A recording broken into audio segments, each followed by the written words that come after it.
iyadoo maalmihii ugu dambeeyay dawladda Turkigu ay waday qorshe ay ku doonaysay inay ku kulmiso salaadiinta Soomaaliland iyo kuwa Soomaaliya isla markaasina ay wajiyadii wada hadallada ay u bedeshay qaabka noocan ah kadib markii ay kulamo kala duwan u la yeeshay safiirka Soomaaliland u fadhiya dalka Turkiga Soomaaliland iyo Soomaaliya magaalada Hargeysa salaadiinta siyaasiyiinta iyo waliba aqoonyahanka ayuu kadib u go'aan ku gaaray inuu kulamo kala duwan u isu qabto ama soo diyaariyo salaadiinta labada dawladood ee Soomaaliland iyo Soomaaliya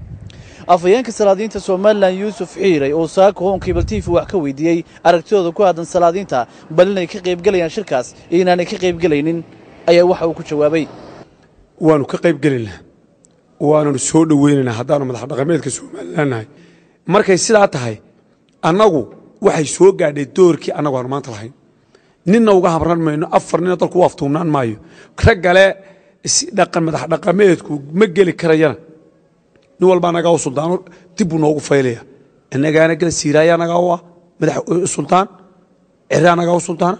fasaxa naga sultaan siyaasiyiinta naga sultaan oday walba naga sultaan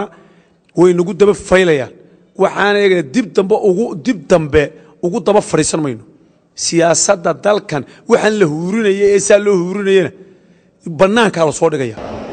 asxaabta mucaaradka ee ucid iyo wadani oo hoon cable TV markale mikrofoonka la dhex qaaday iyo markale weydiiyay aragtidooda ku aadan qorshaha ay wadada dawladda Turkiga ay ku doonayso inay wada hadallada wajiyadiisa hore lagu kulmi jiray ay u bedesho salaadiintu ay ku kulmaan ayaa waxay sheegeen in iyagu mas'uuliyad ka tahay hawshaasi xukuumadda hogaaminaya madaxweyne Axmed Maxamed Maxamuud Siilaanyo isla markaasna ay markasta iyagu daba fadhiyaan balse ay salaadiinta ay Xuseen ay ku ekaadaan oo kaliya hawlaha shaqo ay u qabtaan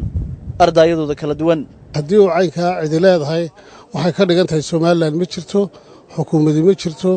waa beelo wadayaal beeluhu baana cuqaasha loo yeedhaa annaga waxaan u aragnaa taas inay tahay gef qarankan iyo ummaddan laga galay wada hadalka waxa keliya ka qayb gali kara xukuumadda ay ummadda ka wakiilka ee xilligaa joogta cid kaloo loo ogolaya ma jirto waana shacab ayay ka mid yihiin madax dhaqameedku waxaana madax dhaqameedku hoggaan u yihiin beelahooga hoggaanumaha Soomaaliland doorta madax dhaqameedkeenu xil baynu hayeen oo madax dhaqameed arrimo dhaqan ay xilkoodu u ahaa ummadda Soomaaliland ay u hayeen arrinkoodu arrin siyaasadeed ma ahayn arrinka siyaasadda xukuumad baa loo doortay shacabka Soomaaliland ay u codeeyeen arrinkaas inuu soo shacbaxo oo la ilaa madax dhaqameed baa loo geenayaa dadniis waxay ka dhigan tahay Soomaaliland dal jira maaha oo dad Soomaaliyeed oo de odayaashii dhaqanku baa la dambe heshiinayay weeyaan hanti dawladnimadii iyo wixii taan ku taameynay macnaheedu de meeshii ba ka baxeen wali waxaan la yaabanahay in xukuumadda Soomaaliland ilaa hadda